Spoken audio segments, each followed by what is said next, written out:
এমবাপ্পেকে নিয়ে দুঃসংবাদ দিল রিয়াল। চলতি মৌসুমে দুর্দান্ত ফর্মে রয়েছেন রিয়াল মাদ্রিদের ফরাসি তারকা কিলিয়ান এমবাপ্পে। লা লিগার প্রথম পর্বের শেষে আসরের শীর্ষ গোলদাতা ফরাসি এই ফরোয়ার্ড। তবে নতুন বছর শুরুতেই বড় দুঃসংবাদ পেল স্প্যানিশ জায়ান্টরা। বাঁ পায়ের হাঁটুর চোটে অন্তত 3 সপ্তাহ মাঠের বাইরে থাকতে হবে এমবাপ্পেকে। ফরাসি সংবাদ মাধ্যমে লেপিক জানিয়েছে বুধবার 31 ডিসেম্বর সকালে এমআরআই স্ক্যান করানোর পর এমবাপ্পের হাঁটুর লিগামেন্ট স্প্রে করা ধরা পড়েছে। ফলে জানুয়ারির গুরুত্বপূর্ণ কয়েকটি ম্যাচ তাকে পাবে না রিয়াল মাদ্রিদ।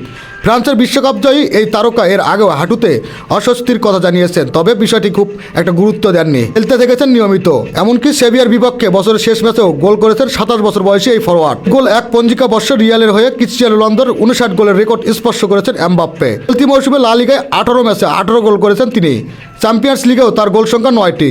লিগে দলের সব ম্যাচ খেললে ম্যানচেস্টার সিটির বিপক্ষে চ্যাম্পিয়ন্স লিগের ম্যাচে ছিলেন না এমবাপ্পে। সব মিলিয়ে রিয়ালের আক্রমণ ভাগ যে অনেকটাই তার উপর নির্ভরশীল তাই স্পষ্ট। নতুন করে এমবাপ্পের সিটকে দেওয়ার বড় ধাক্কা খেল রিয়াল।